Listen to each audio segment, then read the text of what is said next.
Hi everyone, it's Kelly from the Hub here today with our friend Angela from Community Action Partnership. Of course, that's CAP, the Domestic Violence Service, and Christine, who runs the whole program. Good morning, ladies. Good morning. So this is the last of our episodes in our series in talking about domestic violence. And before we talk about all the things that are happening, giant reminder to all the friends out there who are watching us, this just means that we're done right now. This doesn't mean that we're always going to be continuing to be vigilant and thoughtful and educational about all these kinds of things continuously, but you know, in some organizations, some people have things that they also have to attend to on a regular basis. So we're going to let them attend to their jobs, and then we're going to talk about, you know, their stuff later on. So ginormous thank you to CAP for letting us do this series and letting us, you know, showcase all the stuff that you guys have to offer. I know for a fact that, because people have said to me that they didn't know that there were so many parts of what you did. They just thought there was a hotline and a person at the end and sort of help. They didn't know, a lot of people really didn't know the legal clinic and the stuff for kids and the stuff about dating and all that. It's so yeehaw. Well, this is perfect timing for them to continue to learn more. October is Domestic Violence Awareness Month. Awesome. And we are going to spend a week on our social media platforms the week of the 18th of October, so towards the end of the month, just highlighting and going a little deeper into the services that we provide. We'll be doing some social media posting with staff who are doing the work and talking about their experiences providing legal services or counseling services. And so there's a great opportunity for people to continue to learn more if they're following us on our social media platforms. It's Domestic Violence Services of Lancaster County. We're on Facebook, Instagram, and Twitter. Is that right, Christine? We're Facebook, Twitter, and LinkedIn. Okay. So I'm not sure. And then CAP has Instagram, maybe.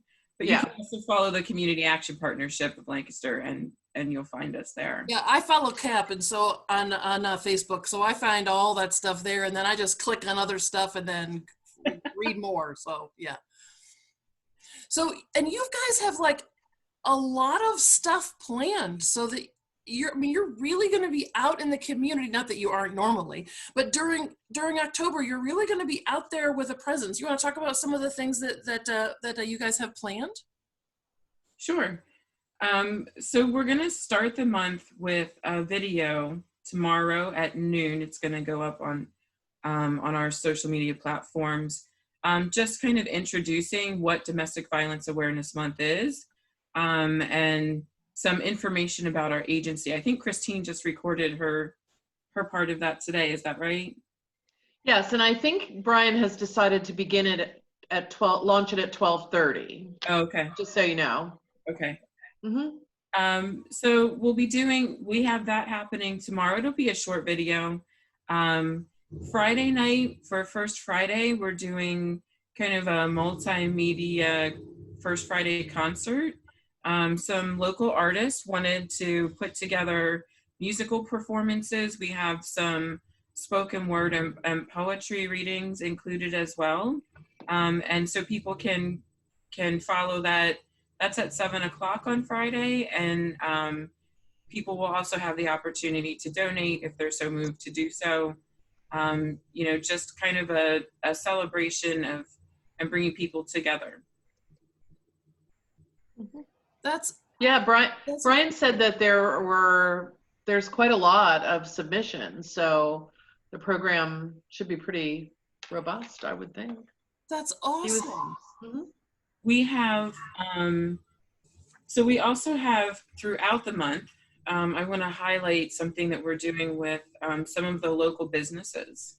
We reached out to some local coffee shops, and they're going to use a coffee sleeve, like a cardboard coffee sleeve, on their to-go cups that we designed.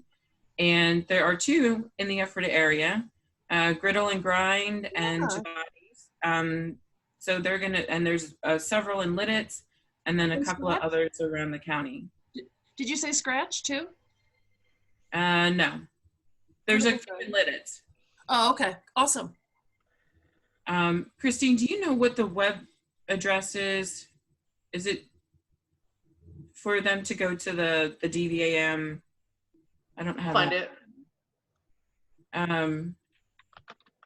But we have a list on our DVAM web link that they can see what all of the coffee shops are. And I'm sure Cool. that'll be up on our social media as well. So, you know, it's an opportunity for us to continue to get the awareness out on each of the coffee sleeves. There's a couple of statistics, and some hashtag one thing is the theme that we kind of used for that. So one suggestion that each of us can take to help a victim, to support survivors, to create change in the community. Wow. So that's happening throughout the month at 12 different locations around the county. We also have yard signs this year. We're trying to be more visible in the community through billboards, buses, and yard signs. Do you want to talk about that one, Christine? Sure. So first of all, the web link is caplank.org/DVAM, and then slash. So it's simple to get there. We decided to break out of our usual mode, which is not to do advertising. A lot of the domestic violence programs across the state have been doing some advertising lately just to let people know during the pandemic that our services are still available, or just using that it's as a silver lining, or it's a terrible thing to say, as an opportunity to be able to promote services when people may need them most. So we will have a bus campaign, a bus poster and bus shelter and bus card campaign that will launch sometime in the next month or two, mostly with information about how to contact our hotline and our text line, and then where to go to get additional information. So it's just to catch your eye. Yeah. And then this is the season of yard signs. As you know, so I don't know if that's a good thing or a bad thing that we're going to add a yard sign to the mix, but I do know that I'm noticing them and looking for them right now. So maybe it is a good thing. But we have 2 yard signs that we're going to be debuting very soon. One says "Home is not safe for everyone." Then it gives our contact information.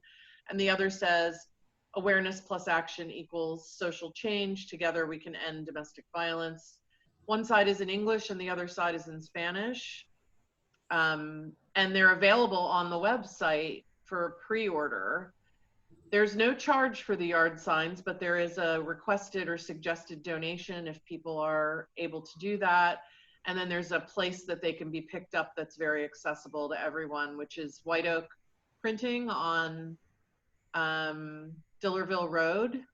So that's pretty easy for most people to do. So there's a form on the web page, the DVAM web page, to request one, to choose the sign you want, and then to be able to schedule a time to pick it up. And then I don't know if we've ever had billboards. I think maybe for our 40th anniversary, but we're also going to do billboards that they're similar to the bus campaign, right? Yeah. So it all goes together, but we'll have at least 8 billboards up in the county, probably by mid-October or something like that. They'll be up for 4 to 8 weeks.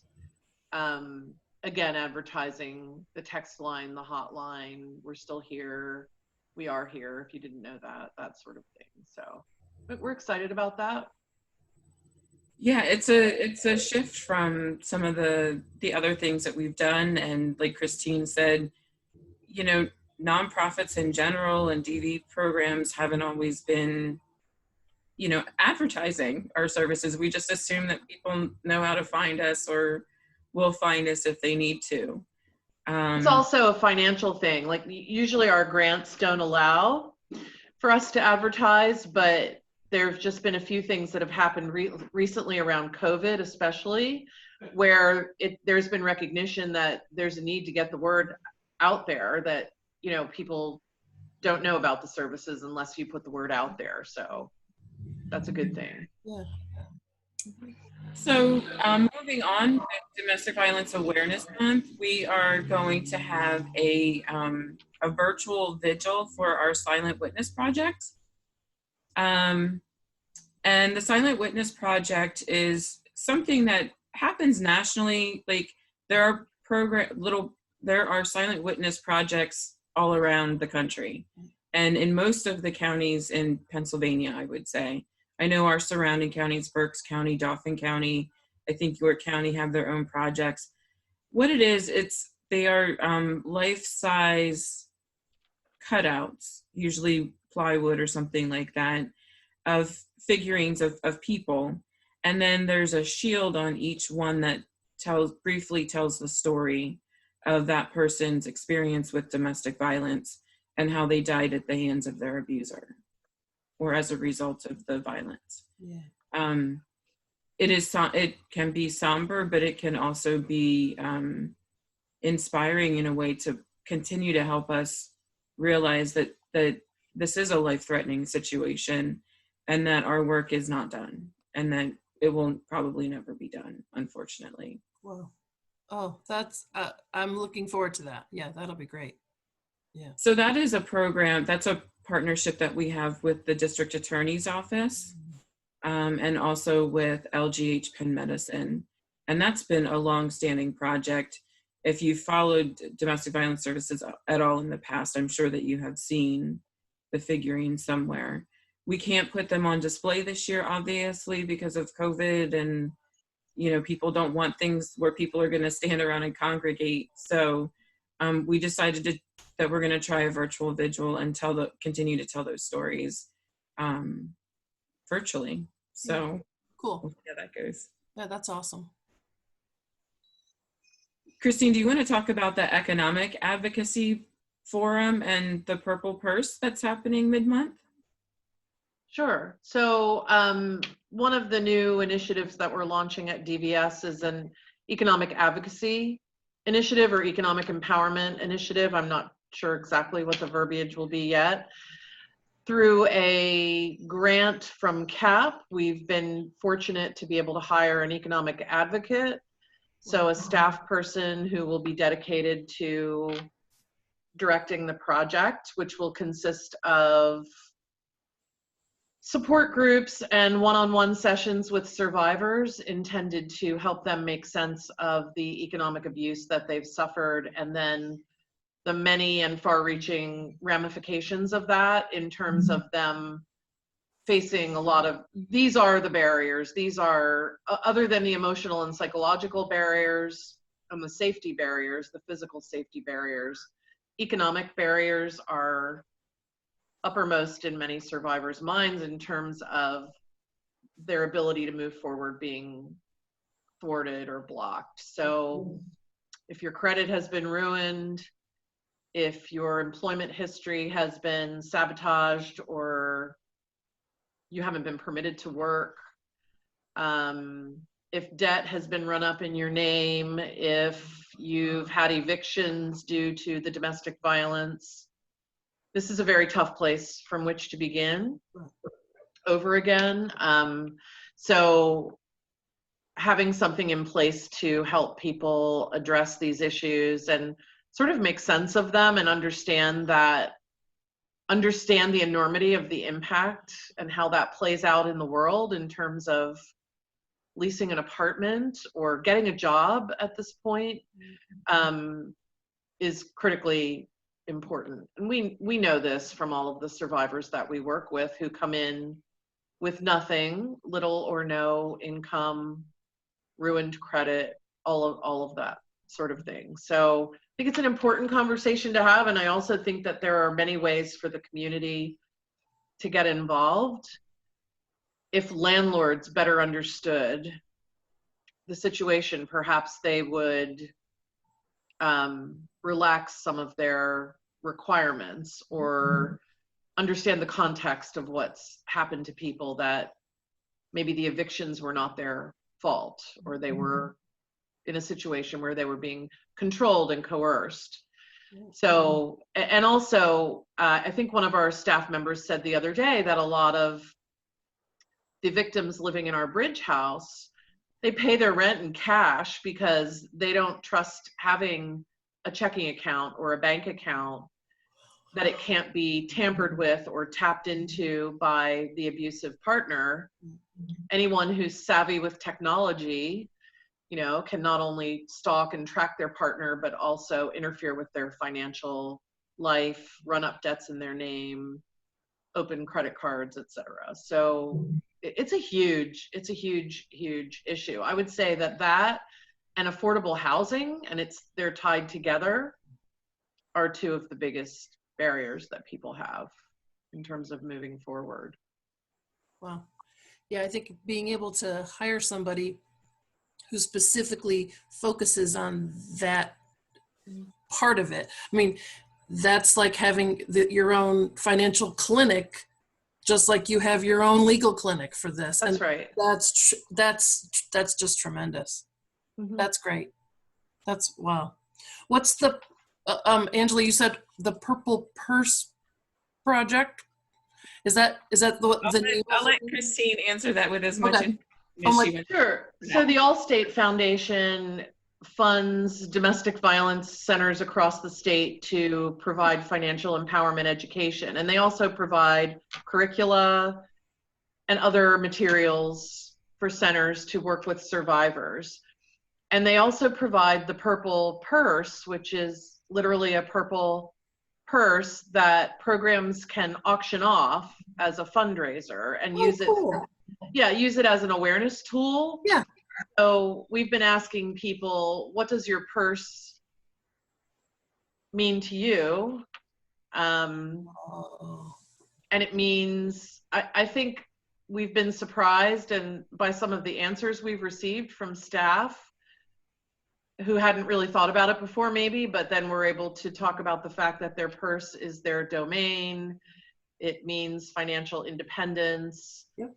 It means it's my space where my things are kept and they're mine. You know, it's sort of a symbol of financial independence. Yeah. So the Purple Purse can be used as a tool to raise awareness about economic abuse and economic advocacy. And then hopefully we can raise some money for the Economic Advocacy Fund, for the fund that will help survivors with the things that they need, by auctioning off this Purple Purse. And it does have a famous person's name on it that we're not really supposed to talk about, which is of course. It's really a nice little cross-body bag, so it could actually be practical and be used, but I think it's more symbolic in terms of what it means for all of us to have achieved independence. I mean, think about Judge Ruth Bader Ginsburg and the loss and the legacy that she left. When I was born, or when I was a teenager in the 70s, women couldn't have mortgages in their own names. I mean, there was a list of things released that is hard for people to believe that this was the way it was that recently. But so that's how it sort of ties also to our overall empowerment as women. That's tremendous. Good. Yeah. So we'll be announcing, opening the auction for that when we do the economic empowerment forum, and then it will close on. We'll announce the winner, I believe, at the Survivors Speak Out, and that's how we're going to end the month, with survivors speaking out, kind of in juxtaposition of the silent witness, where people's voices were silenced. Now we're giving people the opportunity to use their voices and to share their stories. Last year we were able to do it in person at Tellus 360 down in the Speakeasy, and the room was standing room only. Wow. It was packed. Wow. We had some really powerful speakers. Every story, is just really amazing to listen to and has a message. So we're going to do that virtually this year. We are still accepting submissions for anybody who wants to share their story. So if there's somebody who sees this and wants to share their story, we are more than happy to talk with them about that. There's two ways that can be done. The survivor speak out, which would be them telling their story in person and being recorded telling their story. We do also have the opportunity, if you go to the caplink.org/dvam website, you can submit an anonymous story. We're creating an online board for people. Because there still could be people who are in the middle of it. Right. Or don't want to reveal who they are. Yeah. So we do have that opportunity for people who want to share their experiences, but maybe aren't ready to come out on video, and tell the world about that. And so we have those two opportunities for people to speak their truth, speak their stories, and share their experiences with the rest of us. So the Survivor Speak Out is scheduled for the last Wednesday of the month at 7:00. And we'll be recording those in advance and then, releasing it live on Facebook and social media that night. And that's typical. We end the month that way, and it feels like a really nice, kind of empowering way to end the month. Kudos to you, to this division, because you are willing, able, and ready to handle everything that comes at these victims, and you turn them into survivors, and that's like the best thing in the whole planet. So ginormous thank you to you guys. It's absolutely wonderful. And being able to get this word out to tell people means that more people know. And you know how it is. The more, when you know more, you do more. And so hopefully we'll be able to stem some of this stuff as it's coming up. At least people will know, and they'll be able to call the number, text the number, to be able to talk to people, to be able to be more informed. This is fantastic. This is fantastic. Thank you guys very much. Thank you for having us as part of your forum. Absolutely. Absolutely. Yeah, we really appreciate it. I normally say see you next week, but I'm not going to. So Angela, please give us the hotline number and the text number as we always end. Yes. So if there's somebody who needs services, who's in a crisis situation, in an abusive situation, and you just need some information, you want to talk to somebody, there is not even an expectation that you come in for services, but just to learn more about what we have to offer. We have people who live with us. We also have clients in the community who are living their lives and don't need that level of service, but would like counseling or other support services. So we have a 24-hour hotline, 717-299-1249. And if that's not convenient for you, if you would rather text us, we have a text line. You can text the word SAFE, SAFE, to the number 61222. And we are ready and happy to be able to answer your questions. If you are the loved one of someone who's in an abusive relationship and also would like information on how to help them or be a better support person, we are here for you as well. And you can reach out to us through either one of those numbers. Thank you very much, both of you. Be well, and we will talk again. Thanks, Kelly. Bye, everybody. Thanks. Bye.